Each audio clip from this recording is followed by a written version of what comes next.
Salve, salve, meus amigos! Tudo bem? Bem-vindos ao 12 em Campo.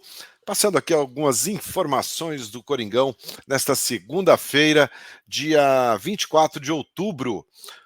Corinthians que venceu o Santos no sábado, né, começa a semana de forma mais tranquila, dentro do G4, e quarta-feira já tem o Fluminense na sequência do Campeonato Brasileiro, jogo marcado para a Neoquímica Arena.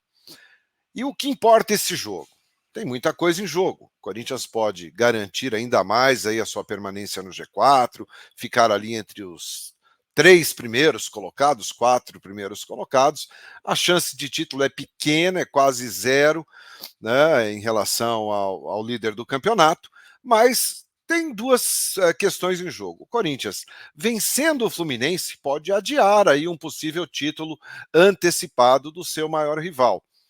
Portanto, se o Corinthians vence o Fluminense, o Corinthians e o Palmeiras vence o Atlético, o Corinthians pode sim impedir que pelo menos a conquista desse título do Palmeiras aconteça já nessa rodada.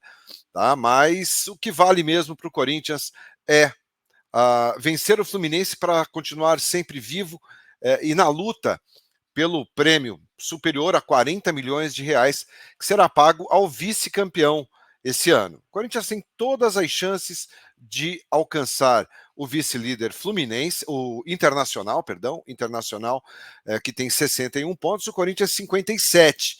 Então, uma vitória do Corinthians deixa tudo muito embolado ali, e o Corinthians, com seu objetivo maior nessa temporada agora, é fechar na segunda colocação do Campeonato Brasileiro, colocar no bolso mais de 40 milhões de reais em prêmios e, claro, dar uma adiada aí na festa do arquirrival, né? Quanto mais ficar para frente, melhor, né, para o campeonato seguir aí com todo o seu ritmo. E falando do mercado da bola, o Corinthians segue aí de olho no mercado, com Pedro Raul cada vez mais perto do timão. Algumas informações de que o Corinthians segue negociando com o Kashima Reysol do Japão, né, clube que detém os direitos econômicos do atacante, que joga no Goiás, e ao lado do Cano é o artilheiro do Campeonato Brasileiro com 18 gols.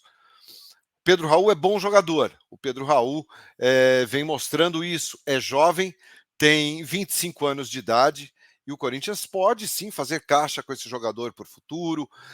A gente não sabe sobre o futuro do Yuri Alberto em termos de permanência no Corinthians, se o Corinthians vai ou não poder comprar o Yuri Alberto, e hoje, de certo, temos o Roger Guedes, que é o jogador do clube. Então, seria muito importante o Corinthians trazer um jogador com a qualidade do Pedro Raul, jovem como o Pedro Raul e com o potencial que tem o Pedro Raul. Né? Repito, são 18 gols no Campeonato Brasileiro ao lado do Cano, do Fluminense. O Corinthians segue no mercado, segue de olho, já sabe dos valores, algo em torno aí de 4 milhões de dólares. A gente está falando aí aproximadamente aí 18, 20 milhões de reais.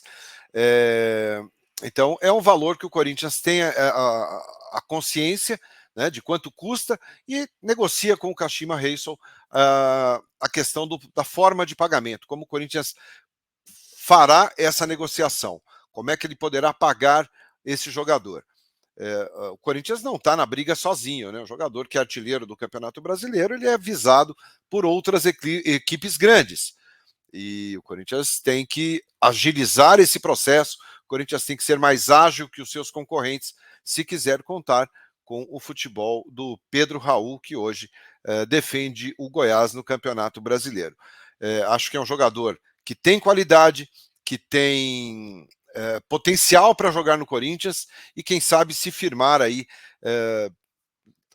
na sua carreira, né, em termos de jogador do Corinthians. Eu acho que é um jogador que pode sim defender o clube e que tem muita qualidade para isso. Ninguém faz 18 gols num campeonato tão difícil e equilibrado como é o Campeonato Brasileiro. Temos clubes grandes, com jogadores grandes, e o Pedro Raul vem ali comendo pelas beiradas, né, como a gente costuma falar, mas fazendo a parte dele e se destacando entre os principais atacantes do futebol brasileiro nessa temporada, e hoje ao lado do Cano, sem dúvida nenhuma, os dois maiores goleadores da competição. O Corinthians também segue monitorando a situação do lateral esquerdo Matheus Quaresma. Esse tem 26 anos, joga no Futebol Clube Arouca, lá de Portugal, tem 65 partidas na temporada pelo clube português, 2 gols e 4 assistências. É um jogador que está há 3 anos na Europa, 3 anos defendendo o Arouca, lá de Portugal, clube que disputa a primeira divisão. Certamente o Vitor Pereira conhece o Matheus Quaresma, sabe do potencial do jogador. Confesso para vocês, não o conhecia a ponto de dar opinião, fui pesquisar, fui dar uma olhada, vi alguns lances dele, alguns vídeos, e claro, nos vídeos a gente só vê coisa boa, a gente não vê chute para fora, bicão, a gente não vê nada disso. Vídeo a gente só vê a coisa boa, o lado bom do jogador. Mas o que me pareceu e o que me chamou a atenção é que é um jogador que gosta muito de chegar à frente, é veloz pelo lado esquerdo do campo, tem uma passada larga e gosta e finaliza bem. É um jogador que tem uma boa finalização, mas que gosta muito de chegar ao fundo. Pelo menos os vídeos que eu vi do Matheus Quaresma mostram muito isso.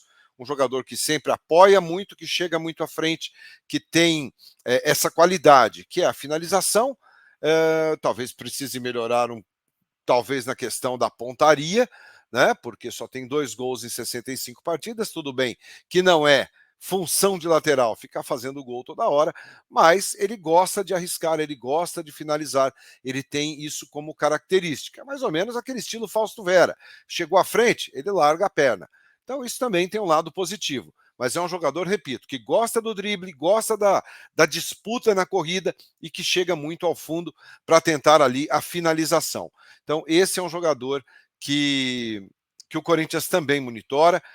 Achei o valor caro, fala-se aí em 5 milhões de euros, mas o Futebol Clube Arouca pode negociá-lo pela metade desse valor.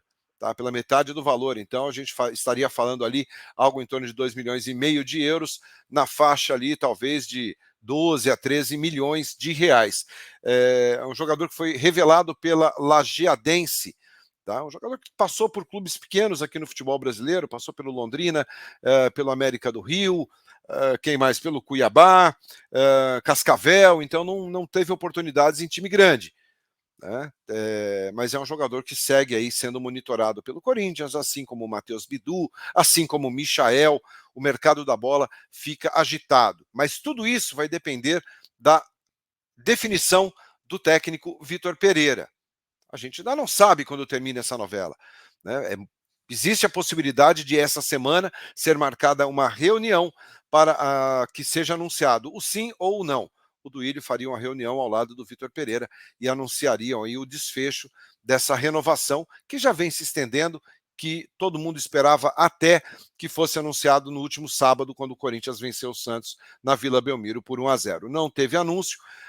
O Vitor Pereira, na entrevista, disse que vai continuar conversando com o Duílio, que tem a questão familiar, que se a família não estiver bem, ele não fica. Enfim, está tudo na estaca zero, na minha opinião. Ou pelo menos na estaca zero no sentido de, olha, está muito perto de fechar. Pelas declarações do Vitor Pereira, repito, eu acho que ele está mais fora do Corinthians do que dentro do Corinthians. Então vamos aguardar aí as cenas da próxima novela Vitor Pereira Corinthians. Deixa seu like, se inscreve aqui no canal e às 9 da noite eu espero vocês na nossa live aqui no 12 em Campo. Valeu, meus amigos. Até mais tarde, então. Muito obrigado. Não esquece, deixa o like. Valeu!